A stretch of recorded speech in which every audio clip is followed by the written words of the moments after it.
अस्सलामु अलैकुम वरहमतुल्लाहि वबरकातुहू।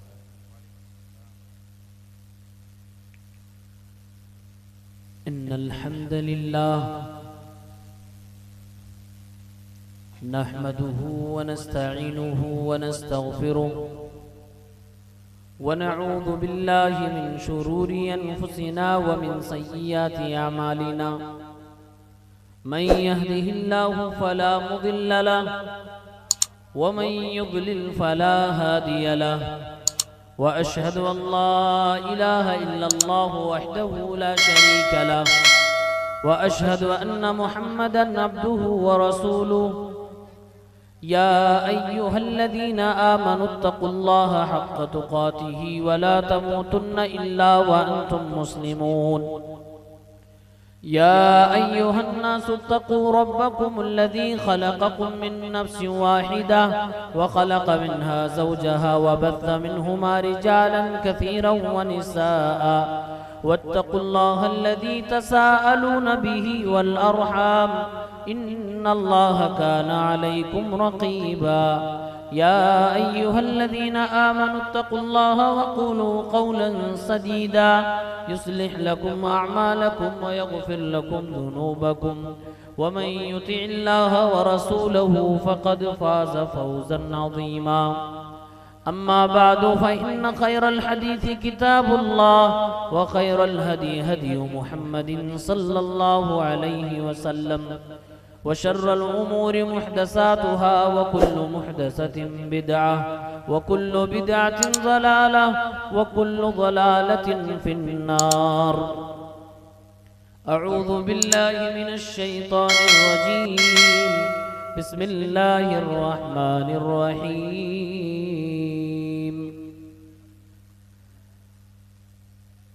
क़ुतिल अस्हाबुल उख़दूद अन्नारि ज़ातिल वक़ूद। हज़रात उलमाए किराम, इस्लामी भाइयों, नौजवान साथियों,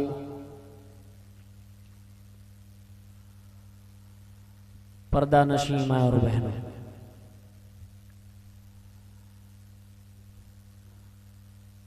जो लोग जाग रहे हैं वो हकीकत में अभी भी जिंदा है, और जो लोग पिंडाल में आने के बाद काफी कुछ सुनने के बाद सो रहे हैं, वो एक छोटी मौत के शिकार हो चुके हैं।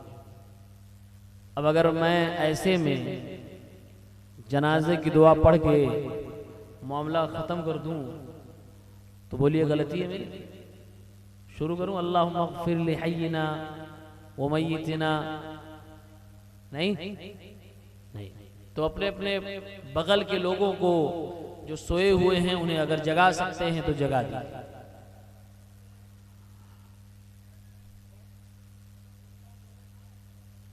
आज माहे अप्रैल की 10 तारीख लग चुकी है। प्रोग्राम 9 का मैंने दिया था।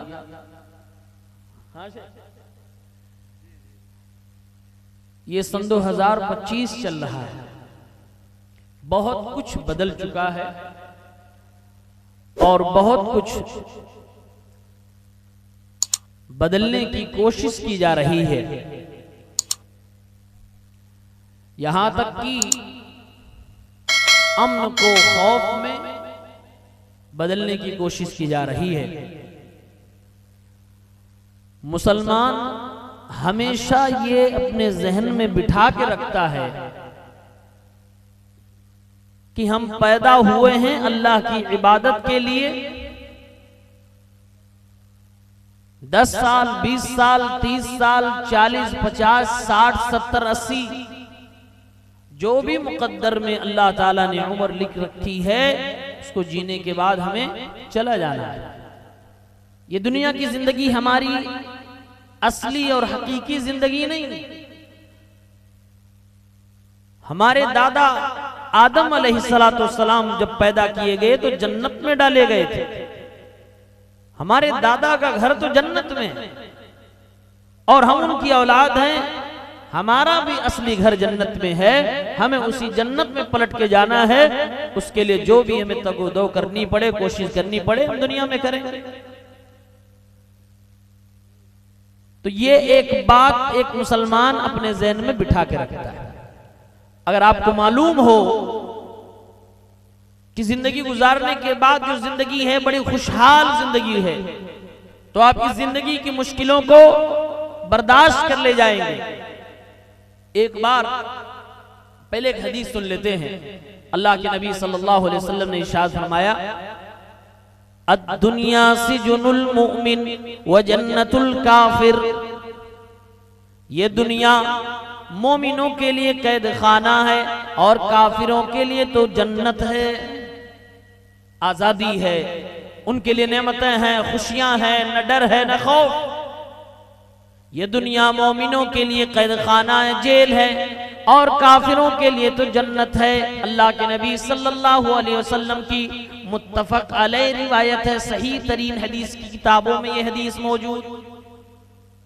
मिस्र के अंदर इब्ने हजर रहमतुल्लाहि अलैहि अपने दौर में जज के ओहदे पर फाइज, जज बने। अब जज को क्या प्रोटोकॉल हासिल होता है और आप अच्छी तरह से जानते हैं। जज एक अच्छी गाड़ी पे बैठता है और उसके एक दो बॉडी गार्ड भी होते हैं। इब्ने हजर रहमतुल्लाहि अलैहि 9वीं सदी हिजरी के अंदर 852 में उनकी वफात हुई। उससे पहले का यह माजरा है कि वो एक सवारी पे बैठे हैं जो सवारी घोड़े की है, और घोड़े की सवारी को जो थाम रहा है, जो लेके चल रहा है, वो एक यहूदी था जो कि गैर मुस्लिम था और इस्लाम की निगाह में काफिर। उस यहूदी को यह हदीस मालूम थी। इब्ने हजर रहमतुल्लाहि अलैहि से कहने लगा, इमाम इब्ने हजर रहमतुल्लाहि अलैहि, आपके हदीस की किताबों में यह बात लिखी गई है, अद-दुनिया सिजनुल मोमिन, कि दुनिया मोमिनों के लिए कैद खाना है और काफिरों के लिए जन्नत है। लेकिन अगर हम अपने ऊपर और आपके ऊपर ये हदीस फिट करें, आपके हिसाब से मैं काफिर हूं और आप मोमिन बंदे, अल्लाह रब्बुल आलमीन के मुसलमान बंदे हैं। आपका स्टेटस देखिए, आपकी सवारी देखिए, मैं आपका नौकर हूं, आप मेरे मालिक हैं। आप सवारी पे सवार हैं, मैं जमीन पे चल रहा हूं। आप घोड़े की सवारी कर रहे हैं, मैं पैदल चल रहा हूं। तो इस हिसाब से तो आपके लिए दुनिया जन्नत हो गई और मेरे लिए दुनिया कैद खाना हो गया, क्योंकि मैं आपकी नौकरी कर रहा हूं, आपकी गुलामी कर रहा हूं। फिर आपके नबी ने जो ये फरमाया, अद-दुनिया सिजुनुल मुमिन व जन्नतुल काफिर, की दुनिया मोमिनों के लिए कैद खाना है और काफिरों के लिए जन्नत है, तो यह हदीस कैसे सही साबित हो सकती है? बात समझ में आई यहूदी की? इमाम इब्ने हजर रहमतुल्लाह अलैहि ने फरमाया, ऐ अल्लाह के बंदे, ऐ यहूदी, अल्लाह के नबी सल्लल्लाहु अलैहि वसल्लम की हदीस को पढ़ और गौर कर। यह दुनिया मोमिनों के लिए कैद खाना है। एक मोमिन मरने के बाद जन्नत में जाएगा और जन्नत में जाने के बाद उसे जो जो नेमतें मिलने वाली हैं, जो जो वहां पर उसको आशाई से मिलने वाली है, जितने बड़े बड़े महल्लात मिलने वाले, हूर मिलने वाली हैं और फल फ्रूट मिलने वाले, जो जो नेमतें अल्लाह देने वाला है, उन नेमतों को एक बार तो तसव्वुर कर, तसव्वुर भी नहीं कर सकता है। अल्लाह जन्नत की नेमतों के बारे में इरशाद फरमाता है कि ये जन्नत की नेमतें ऐसी हैं, वलकुम फीहा मा तश्तही अनफुसुकुम वलकुम फीहा मा तदउन। उस जन्नत के अंदर वो सारी की सारी चीजें पाई जाएंगी जिसकी ख्वाहिश तुम्हारे दिल को होगी। जो मांगोगे वो मिलेगा ही, जो सोचोगे ख्वाहिश करोगे वो सारी की सारी चीजें तुम्हें मिल जाएंगी। कहा जन्नत को एक बार तो तसव्वुर में ला और उस जन्नत की नेमतों के बारे में सोच। उस जन्नत में अल्लाह ने एक मोमिन बंदे के लिए क्या क्या तैयार कर रखा है, तू सोच भी नहीं सकता, वहां तक पहुंच भी नहीं सकता। और जन्नत के मुकाबले में मेरी जिंदगी को देख, इब्ने हजर की जिंदगी को देख। इब्ने हजर आज एक घोड़े की सवारी पे सवार है और उसकी गुलामी करने के लिए, उसकी सवारी की नकेल को लेकर चलने के लिए एक इंसान है। का जन्नत की नेमतों का मुकाबला मेरी इस दुनिया की जिंदगी से कर, तुझे मालूम हो जाएगा कि सच में जन्नत के मुकाबिल में ये दुनिया की नेमतों भरी जिंदगी अगर मिल भी गई तो ये कैद खाना ही है। इस दुनिया की नेमत को आप एक लिमिट में इस्तेमाल कर सकते हैं, अनलिमिटेड नहीं इस्तेमाल कर सकते, हमेशा के लिए नहीं इस्तेमाल कर सकते। बसा औकात होता ये है कि नेमतें हमारे पास हैं, हम ही बीमार हो गए तो हम उस नेमत का मजा नहीं ले सकते। तो कहा कि ये मुकाबला जो तुम्हें करना है तो मेरा और अपना मुकाबला न करो, मेरी दुनिया की जिंदगी का और आखिरत जो जन्नत में मिलने वाली है उस जिंदगी का मुकाबला करो, तुम्हें हदीस 100% सही नजर आएगी। और तुम अपने आप को काफिर कह रहे हो और फिर कह रहे हो कि दुनिया हमारी इतनी खतरनाक है। इब्ने हजर रहमतुल्लाह अलैह ने फरमाया, दुनिया के अंदर जो भी अल्लाह ताला से बगावत करता है, कुफ्र करता है, जो भी शिर्क की जिंदगी गुजार कर अल्लाह को नाराज कर रहा है, वो आदमी अपनी दुनिया की परेशानी को अगर मुकारना करना चाहता है तो अल्लाह रब्बुल आलमीन ने मुशरिकों के लिए, काफिरों के लिए, मुनाफिकों के लिए, गद्दारों के लिए जो जहन्नम तैयार कर रखी है उस जहन्नम की जिंदगी से मुकाबला करे। अल्लाह के हबीब सल्लल्लाहु अलैहि वसल्लम फरमाते हैं, कल क़यामत के दिन एक शख्स को लाया जाएगा जो शख्स जिंदगी के अंदर बहुत ज्यादा नेमतों का फायदा उठाया होगा, खूब ऐशो आराम की जिंदगी उसने गुजारी होगी, एक लम्हे के लिए उसे जहन्नम का सैर कराया जाएगा, उसको एक झलक दिखलाई जाएगी, फिर उससे पूछा जाएगा कि तुम्हें दुनिया के अंदर कौन कौन सी नेमतें मिली थी, कितना मजा दुनिया के अंदर काट के आए हो। वो बंदा कहेगा, ऐ अल्लाह रब्बुल आलमीन, ऐ इलाहुल आलमीन, दुनिया में मुझे कभी सुख और आराम मिला भी था, मुझे इसके बारे में कुछ भी पता नहीं है। जहन्नम की एक झलकी पाने के बाद दुनिया की सारी नेमतों को बंदा भूल जाएगा। तो जो भी काफिर ये समझ रहा है कि उसके लिए दुनिया तो कैद खाना है, हजरत इमाम इब्ने हजर रहमतुल्लाह अलैह फरमाते हैं, अपनी दुनिया की इस परेशानी को जहन्नम की परेशानी से जोड़ के देखो, तुम्हें लगेगा कि दुनिया में तुम जन्नत में जिंदगी गुजार रहे हो, क्योंकि मरने के बाद की जो जिंदगी है कुफ्फार के लिए, मुशरिकीन के लिए, मुनाफिकीन के लिए और मुसलमानों के दुश्मनों के लिए वो बड़ी खतरनाक जिंदगी है और वो जहन्नम की जिंदगी है। तो बसा औकात ऐसा होता है कि हम मुसलमान दुनिया में जी रहे होते हैं, दुनिया वाले इस दुनिया की जिंदगी को हमारी जहन्नम बनाना चाहते हैं। और एक बहुत बड़े मुल्क का राजा कहता भी है कि मैं मिडिल ईस्ट को जहन्नम बना दूंगा, और बहुत सारे अपने आप को राजा कहने वाले हम मुसलमानों की जिंदगी को अजीरन करना चाहते हैं और हमारी जिंदगी को जहन्नम बनाना चाहते हैं, लेकिन वो नहीं बना सकते। क्यों?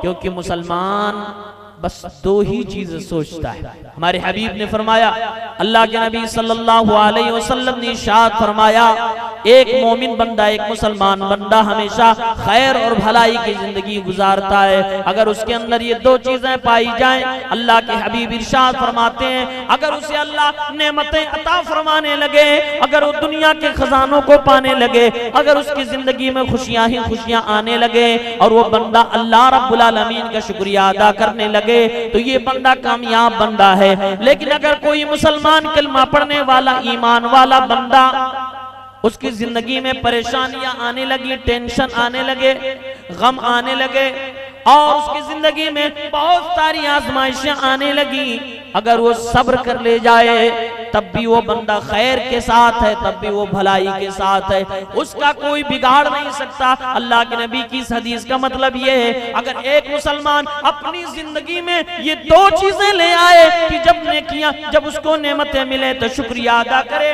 और जब उसके साथ परेशानियां हो तो अल्लाह रब्बुल आलमीन के लिए सब्र करे, पूरी दुनिया मिल जाए, किसी भी मुसलमान को टेंशन नहीं दे सकती, किसी भी मुसलमान को परेशान नहीं कर सकता, किसी भी मुसलमान को उसको रंजो गम में मुब्तला नहीं कर सकता, क्योंकि वो मुश्किलों में सब्र करना जानता है और खुशियों के वक्त में वो शुक्र करना जानता है। तो मुसलमानों के पास ये दो बहुत बड़ी नेमत है। अल्हम्दुलिल्लाह मुसलमान सब्र करने वाला भी है, शुक्र करने वाला भी है। दुनिया लाख चाहे कि हमें परेशान कर ले, हमें बर्बाद करना चाहे और कानून पे कानून बनाए, पास करे, लेकिन मुसलमानों अपने दिमाग में बिठा के रखना, ये चंद साला जिंदगी है, मरने मरने के बाद दोबारा अल्लाह के पास जाना है, उसी की तैयारी करनी है। कोई हमारा क्या कर सकता है, इससे ज्यादा क्या कर पाएगा कि जान ले लेगा, उससे ज्यादा कोई कुछ नहीं कर सकता है। ये हमें और आपको अपने दिमाग में बिठा के रखना चाहिए। अच्छा, आजमाइशों के दौर आते हैं, आप जितने अल्लाह के करीबी होंगे उतने ही आपकी आजमाइश होगी। ये भी हमारे नबी सल्लल्लाहु अलैहि वसल्लम ने हदीस पाक में इरशाद फरमाया। सही बुखारी की रिवायत, हजरत खब्बाब इब्नुल अरत अल्लाह के नबी सल्लल्लाहु अलैहि वसल्लम के पास तशरीफ लाए। मुसलमानों की शुरुआती दौर की बात है, अभी मक्का में इस्लाम पनपना शुरू हुआ था। दुश्मनानों ने इस्लाम को दबाने के लिए सहाबे किराम को निशाना बनाना शुरू कर दिया। हमारे नबी सल्लल्लाहु अलैहि वसल्लम पर ताबड़तोड़ हमले करने शुरू कर दिए।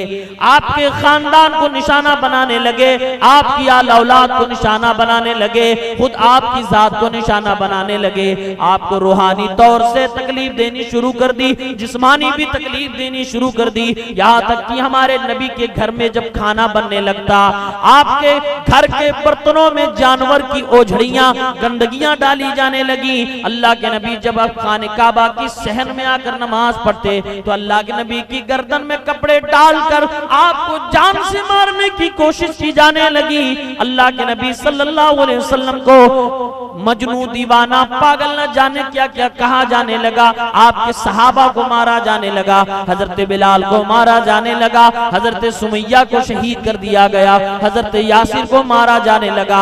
लोगों को एक एक करके ये निशाना बनाने लगे ताकि इस्लाम बढ़ना बंद हो जाए और इस्लाम की इशाअत जो हो रही है वो रुक जाए। लेकिन अल्लाह ताला को इस दीने हबीब को, दीने इस्लाम को कायनात के चप्पे चप्पे में पहुंचाना था। इसलिए अल्लाह ताला ने मक्के की उस गली में, खाने काबा के सहन में पनपने वाले उस इस्लाम को अल्लाह ने वो तरक्की अता फरमाई कि दुनिया के कोने कोने में इस्लाम पहुंच गया। शुरू दौर है जब मुसलमानों को सताया जा रहा है। बिलाल रज़ियल्लाहु ताला अन्हु को गले में जंजीरें डालकर मक्के के नौबाशो नौजवान उनको मक्के की गलियों में घसीट रहे हैं, पागलों की तरह उनको दौड़ा रहे हैं और हजरत सुमैया को शहीद किया जा रहा है। इतने में एक सहाबी हजरत खब्बाब इब्नुल अरत अल्लाह के नबी सल्लल्लाहु अलैहि वसल्लम के पास आ गए और कहने लगे, अय अल्लाह के नबी, हम लोग सच पे हैं, इस्लाम को मानने वाले हैं। अय अल्लाह के नबी सल्लल्लाहु अलैहि वसल्लम, आप अल्लाह से दुआ क्यों नहीं कर देते कि अल्लाह ताला हम लोगों की मदद कर दे, अल्लाह ताला हम लोगों के लिए गैब से अपनी कोई मदद नाजिल फरमा दे। एक सहाबी ने ये बात कह दी। अल्लाह के नबी सल्लल्लाहु अलैहि वसल्लम चाहते तो दुआ कर देते, लेकिन अल्लाह के नबी तरबियत कर रहे हैं, अभी तो शुरू है, अभी इससे बड़ी बड़ी आजमाइशें आएंगी, इससे ज्यादा हो सकता तुमको सताया जाए। अल्लाह के नबी ने मिसाल दी और फरमाया, ऐ मेरे प्यारे सहाबी हजरत खब्बाब, तुमसे पहले जो लोग इस दुनिया में थे और उन्होंने इस्लाम का कलिमा पढ़ा, कलिमा पढ़ने वाले थे, ईमान लाने वाले थे, मुसलमान थे, उनको तुमसे ज्यादा बुरी सजाएं दी जाने लगी थी। इतनी बुरी सजा दी जाने लगी थी कि एक मुसलमान को लाया जाता था, जमीन में गड़ा खोद के उसको फंसा दिया जाता था, फिर उसके सर के ऊपर एक आरी लाकर जिस्म के 2 टुकड़े कर दिए जाते थे। लोहे की कंघियां लाई जाती थी और उन कंघियों के जरिए से उनके जिस्म से गोश्त उतार लिया जाता था, सिर्फ हड्डियां बाकी रह जाती थी। अल्लाह के नबी ये मिसालें दे रहे हैं अपने उस सहाबी के सामने, जिस सहाबी ने अल्लाह के नबी सल्लल्लाहु अलैहि वसल्लम से अल्लाह की मदद के लिए गुहार लगाई और आगे आपने इरशाद फरमाया, वमा यसुद्दु ज़ालिका अन दीनिही। ऐ मेरे सहाबी, आप गौर से सुन लीजिए, पहले के मुसलमानों को इससे ज्यादा सजाएं मिली, जिस्म के 2 टुकड़े कर दिए गए, गोश्त और हड्डी को अलग कर दिया गया। वमा यसुद्दु ज़ालिका अन दीनिही। लेकिन इतनी बड़ी सजा पाने के बाद भी उस बंदे को, उस मुसलमान को इस्लाम से कोई जर्रा बराबर हटा नहीं सका। अपने दीन पर, अपने इस्लाम पर वो कायम दायम रहा। यानी अल्लाह के नबी इरशाद फरमा रहे, ऐ मेरी उम्मत के लोगों, जब भी तुम कलिमा पढ़ोगे, इस्लाम पर चलोगे, तुमको आजमाया जाएगा, तुमको सताया जाएगा। ये भी हो सकता है तुमको तोड़ दिया जाए, जिस्म के गोश्त उतार लिए जाए, तुमको चीर दिया जाए, दो टुकड़ों में कर दिया जाए, लेकिन तुम्हें साबित कदम रहना है। क्योंकि हमारे आबा अजदाद जो भी कलिमा पढ़ने वाले थे, सब लोगों ने यही रिवायत रखी है, वमा यसुद्दु ज़ालिका अन दीनिही, वो अपने दीन से नहीं पलटे हैं। हमें और आपको भी अपने दीन से पलटना नहीं है। अल्लाह ताला कुरान में कई जगहों पे कहता है कि ये कुफार चाहते ही हैं कि तुम बस अपना कलिमा छोड़ दो, तुम इस्लाम छोड़ दो, तुम तौहीद छोड़ दो, तुम सुन्नत छोड़ दो और तुम हमारे में आ जाओ, फिर हम तुम्हें कुछ कहना भी छोड़ देंगे, तुम्हें सताना भी छोड़ देंगे, तुम्हारे खिलाफ जो भी कुछ कर रहे हैं सारी चीजों से हम सुबुकदोश हो जाएंगे और तुम्हें गले लगा लेंगे। ये चाहते हैं। अल्लाह फरमाता है, ऐ मेरे नबी और ऐ मेरे नबी के मानने वालों, तुम इनकी इस ख्वाहिश को कभी भी पूरा न करना, ये तुम्हें मुर्तद होता हुआ देखना चाहिए। एक वाकया सुनाऊं, सही मुस्लिम में किताब उज़्ज़ुहद 3005 नंबर पे एक हदीस थोड़ी तफसील तलब है, मैं मुख्तसर पेश कर रहा हूं। हजरत सुहैब रूमी रज़ी अल्लाह ताला अन्हु ने इस हदीस को बयान किया है। कहते हैं अल्लाह के नबी सल्लल्लाहु अलैहि वसल्लम ने इरशाद फरमाया कि पहले जमाने में एक राजा था। आजकल जो ओहदे पे होता है उसको एक नशा होता है, तो नशेड़ी ओहदेदारों के लिए हदीस पाक है। एक राजा था पहले जमाने में, बड़ा फिरौन टाइप राजा, वो भी कहता था मैं रब हूं, जैसे फिरौन कहता था, लेकिन वो फिरौन नहीं था। अल्लाह के नबी सल्लल्लाहु अलैहि वसल्लम ने इरशाद फरमाया, उस राजा की सल्तनत में जादूगरी का मामला बड़ा उरूज पर था। एक जादूगर था, बड़ा टैलेंटेड था, बूढ़ा हो गया। राजा जी से कहता, राजा जी मैं उम्र दराज हो गया हूं, कोई ज़हीन और फतीन टैलेंटेड होशियार बच्चा हमें दीजिए, मैं अपनी जादूगरी उसे सिखा दूं। कहीं ऐसा ना हो कि मैं भी दुनिया से चला जाऊं, मेरा हुनर भी चला जाए। तो मेरा हुनर, मेरी सलाहियत एक बच्चे में आ जाए, मुझे एक बच्चा दीजिए, मैं उसे पढ़ाना चाहता हूं, जादूगरी सिखाना चाहता हूं। अच्छा, एक बात गौर करने की है, जादूगरी हराम है इस्लाम में, उसकी तालीम हराम, उसको सीखना हराम, उसको सिखाना हराम। लेकिन जादूगर है तो हुनरमंद, अपने हुनर का वो भी चाहता कि मेरा हुनर मेरे साथ दफन न होने पाए, और उसके लिए एक बच्चे का मुतालबा करता है।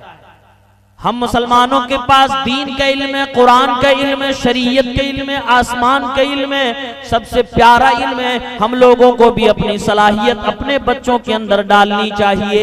इसीलिए मस्जिदें बनाई जाती हैं, इसीलिए मदरसे बनाए जाते हैं, ताकि हमारे और आपके पास जो इल्म है वो हमारी अगली जनरेशन को पहुंच जाए, हमारी आने वाली नस्ल को पहुंच जाए। जादूगर ने कहा, राजा ने कहा, कोई बात नहीं, मुल्क में, शहर में ज़हीन और फतीन बच्चों को तलाश किया गया, एक बच्चा सेलेक्ट किया गया कि ये जादूगर के पास जाएगा और जादूगरी सीखेगा। आप देखिए आगे क्या होता है। अब बच्चे को टाइम फिक्स किया कि रोजाना तुम जादूगर के पास जाओगे और जादूगरी सीखोगे। बच्चा रोजाना जादूगर के पास जाकर जादूगरी सीखने लगा। लेकिन जादूगर के घर जब जाता था तो रास्ते में एक अल्लाह वाले का घर भी पड़ता था, एक राहिब का भी, एक इबादत गुजार का भी घर पड़ता था। अब जादूगर का घर आगे, बीच में एक इबादत गुजार अल्लाह का बंदा है जो उस जमाने का नेक इंसान है, तौहीद परस्त है, उसका भी घर पड़ता।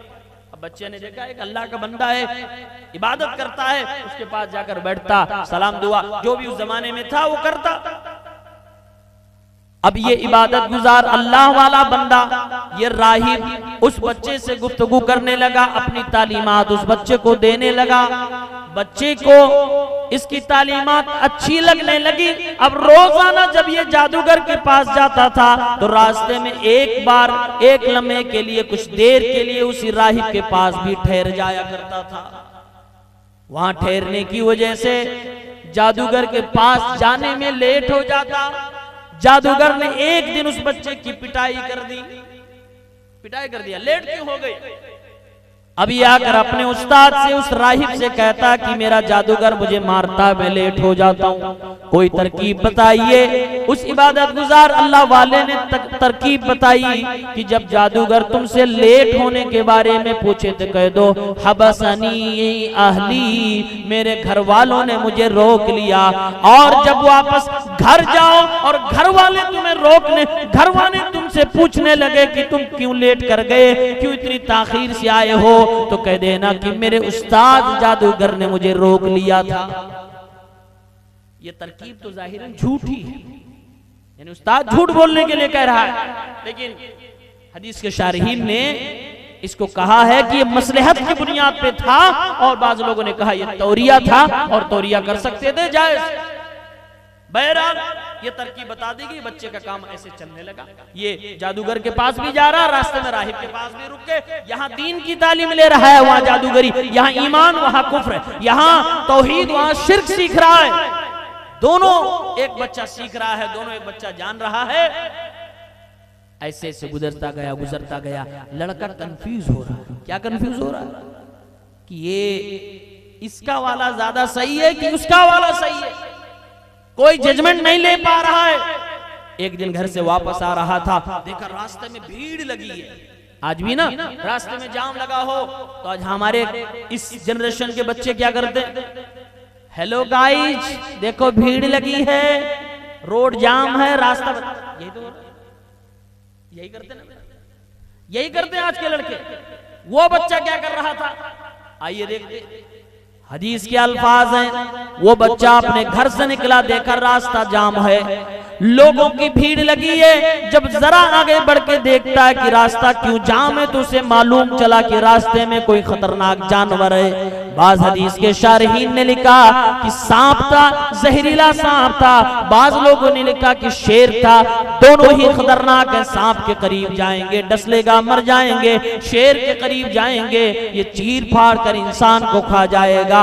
कोई भी किनारे नहीं जा रहा था, इसलिए रोड पे इज़्दिहाम और रश होता चला जा रहा था। जब ये बच्चा करीब आता है, इसके दिमाग में एक तरकीब आती है और ये अपने आप से बात करने लगता है, आज तो मैं पता कर ही लूंगा कि मेरा राहिब वाला जो मेरा उस्ताद जो राहिब है वो अफजल है कि जादूगर जो मेरे उस्ताद है वो अफजल है। दोनों में सही कौन है, दोनों में गलत कौन है, क्योंकि दोनों की तालीमात एक दूसरे की अपोजिट है, विपरीत है। दोनों तो सही हो नहीं सकते, दोनों में अफजल कौन, दोनों में सही कौन, आज मैं फैसला कर ही लूंगा।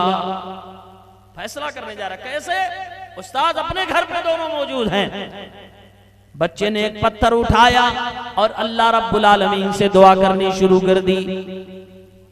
अल्लाहुम्मा इन काना अमरुर राहिबी अहब्बा इलैका मिन अमरि साहिर फक्तुल हाज़िहि दाब्बा हत्ता यमज़ियन नास। ऐ रब्बुल आलमीन, ऐ इलाहुल आलमीन, बड़े बड़े शशो पंज में हूँ, मैं फैसला नहीं कर पा रहा हूँ कि राहिब की तालीमात अच्छी है कि जादूगर की तालीमात अच्छी है। ऐ अल्लाह, मेरे हाथ में ये पत्थर है, लोगों को भीड़ लगी हुई है, मैं इस पत्थर को फेंक कर इस जानवर को मारना चाहता हूँ। ऐ अल्लाह रब्बुल आलमीन, लेकिन मैं साथ में एक एक्सपेरिमेंट, एक तजर्बा भी करना चाहता हूँ। ऐ रब्बुल आलमीन, अगर मेरे राहिब इबादत गुजार अल्लाह वाले बंदे की तालीमात सही है और वो बंदा सही है, तो इस पत्थर के जरिए से इस जानवर को और इस खतरनाक दरिंदे को मार डालना। और अगर जादूगर की तालीमात अच्छी है तो फिर इस पत्थर से जानवर न मरे।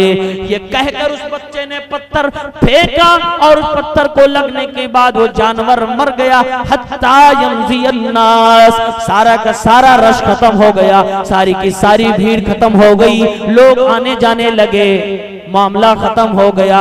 ये बच्चा वहां से उठा, खुशी खुशी अपने पहले उसी राहिब उस्ताद के पास गया और पूरा माजरा बयान किया। मैं आज रास्ते में आ रहा था तो मेरे साथ ऐसा वाकया पेश आया।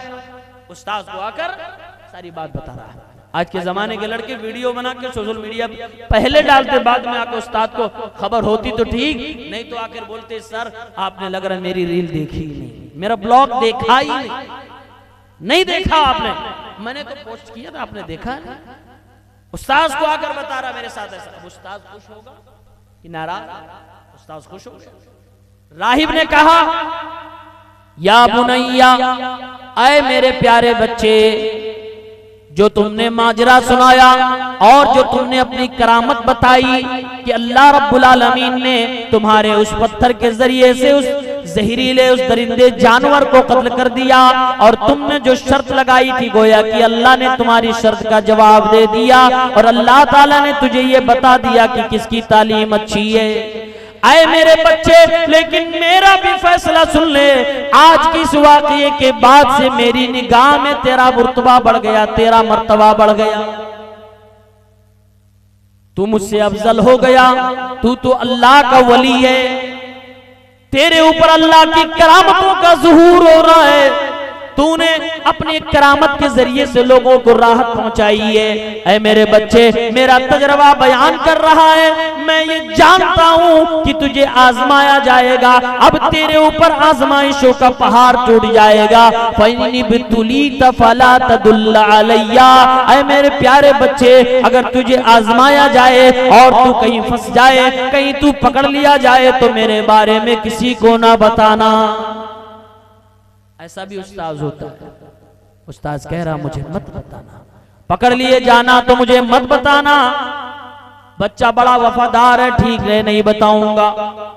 अब दिन ब दिन उस बच्चे की करामत का तस्करा पूरे शहर के अंदर होने लगा। यहाँ तक कि वो राजा की कोठी, जहाँ पे वो बादशाह रहा करता था, अपने वजीरों के साथ दरबार लगाया करता था। उन्हीं में एक बड़ा वजीर था जिसकी आंखें नहीं थी, जिसको दिखाई नहीं देता था। उसको मालूम चला कि एक बच्चा है जो लोगों को जो दुआएं दे देता हो कबूल हो जाती है। अगर कोई कोढ़ का मरज है, अगर वो दुआ कर दे तो उसको शिफा मिल जाती है। कोई अंधा है, अगर वो बच्चा दुआ कर दे उसकी बीनाई वापस आ जाती है तो मिनिस्टर, है तो वजीर, सारे खजाने जमा करता है और उसी बच्चे के पास आकर पहुंच जाता है। हदीस के अल्फाज हैं, फजमा माहा होना, जो भी उसके पास था सारे खजाने जमा करके बच्चे के पास आकर कहता है, अरे बच्चे, मैंने तुम्हारे बारे में ये चीजें सुनी है, अगर तुम मेरी बीनाई वापस कर दो, मुझे शिफा दे दो, तो ये जो कुछ खजाने मौजूद है वो सब मैं तुम्हें दे दूंगा, तुम्हें गिफ्ट कर दूंगा, हदिया कर दूंगा।